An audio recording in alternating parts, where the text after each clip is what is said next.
ये छोटी सी गोली आपकी जान भी बचा सकती है और फ्यूचर में आपको रिस्क में भी डाल सकती है। ये इजिथ्रोमाइसिन है। कोल्ड में एंटीबायोटिक लेना मेडिकली अननेसेसरी ही नहीं बल्कि फ्यूचर में रिस्की भी हो सकता है। सच बताइए, सर्दी खांसी या हल्का बुखार होते ही आपने कभी केमिस्ट से एंटीबायोटिक ली है? अगर हाँ, तो ये वीडियो आपके लिए है।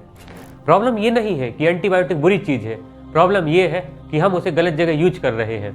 इस स्ट्रिप के पीछे जो लाल लकीर बनी है, ये कोई डिजाइन नहीं है, ये गवर्नमेंट वार्निंग है। ये शेड्यूल H1 ड्रग है। इसे बिना प्रिस्क्रिप्शन लेना या बेचना कानूनन गलत है, लेकिन लीगल इशू से बड़ा इशू है हेल्थ का।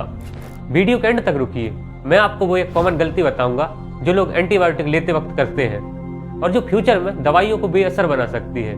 चलिए समझते हैं कोल्ड में एंटीबायोटिक क्यों काम नहीं करती। सबसे पहले एक बेसिक कंफ्यूजन क्लियर करते हैं, क्योंकि यही सबसे ज़्यादा गलती होती है।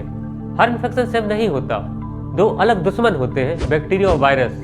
Bacteria the living enemy. Bacteria एक कंप्लीट लिविंग सेल होता है, इसकी अपनी स्ट्रक्चर होती है, अपनी मशीनरी होती है और सबसे इंपॉर्टेंट एक स्ट्रॉन्ग सेल वॉल होती है। एंटीबायोटिक क्या करती है? उस सेल वॉल को तोड़ देती है। जैसे किसी घर की दीवार गिरा दी हो, दीवार टूट गई, बैक्टीरिया खत्म। Virus the hijacker. अब वायरस को समझिए, वायरस लिविंग सेल नहीं होता, ये खुद से सर्वाइव भी नहीं कर सकता।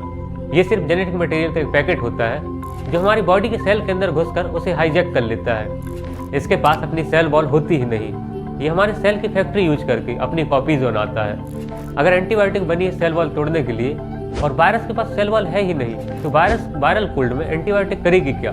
कुछ भी नहीं। ये वैसे ही है जैसे आप लकड़ी काटने वाली आरी से धुआं काटने की कोशिश करें। कॉमन कोल्ड, इन्फ्लुएंजा और मेजॉरिटी सोर थ्रोट वायरल होते हैं, मतलब वहाँ एंटीबायोटिक का टारगेट ही नहीं होता। इसलिए वायरल इन्फेक्शन में एंटीबायोटिक लेना मेडिकली सेंस नहीं बनाता और यहीं से प्रॉब्लम स्टार्ट होती है। प्रॉब्लम सिर्फ इतनी नहीं है कि एंटीबायोटिक काम नहीं करेगी, प्रॉब्लम ये है कि अननेसेसरी यूज फ्यूचर को खामोशी से खराब करता है। जब आप बिना जरूरत के एंटीबायोटिक लेते हैं, आपके गट के गुड बैक्टीरिया जो डाइजेशन और इम्यूनिटी में मदद करते हैं वो मरने लगते हैं, मतलब आप अपनी नेचुरल डिफेंस को कमज़ोर कर देते हैं। कुछ हार्मफुल बैक्टीरिया नहीं मरते, वो कम्प्लीटली सर्वाइव कर जाते हैं। रिपीटेड एक्सपोजर से वो सीख जाते हैं कि ड्रग से कैसे बचना है। वो म्यूटेशन करके रेजिस्टेंट बन जाते हैं।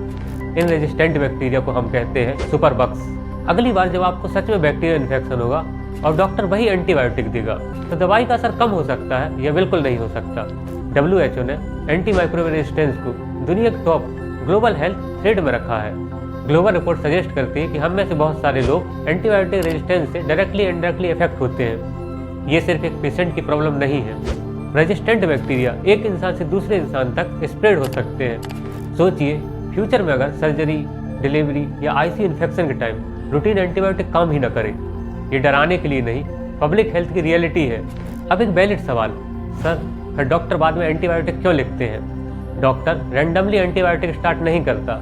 वायरल इन्फेक्शन बॉडी के डिफेंस को टेम्परली वीक कर देता है। इस वीक एनवायरनमेंट में बैक्टीरिया ग्रो कर सकते हैं।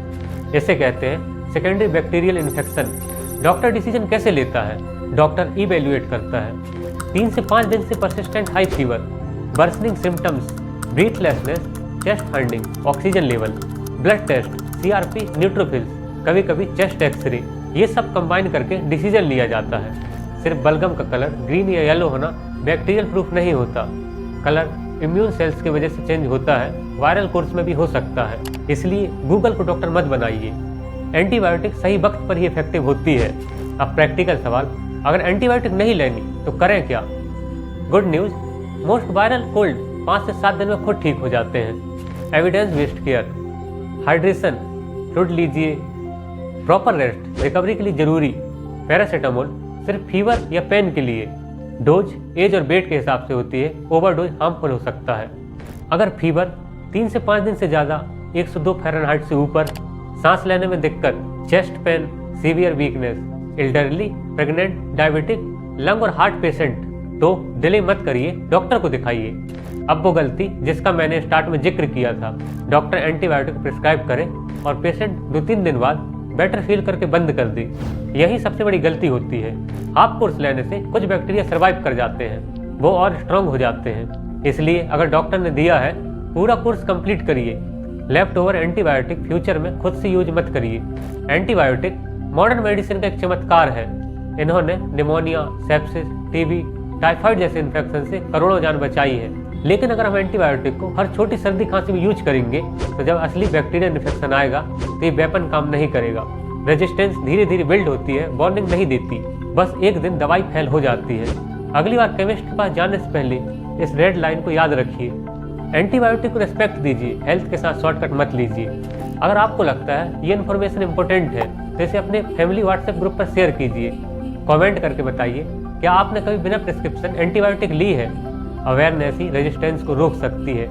मैं हूं doctor Akash Sahu. Stay connected for evidence based medical insights.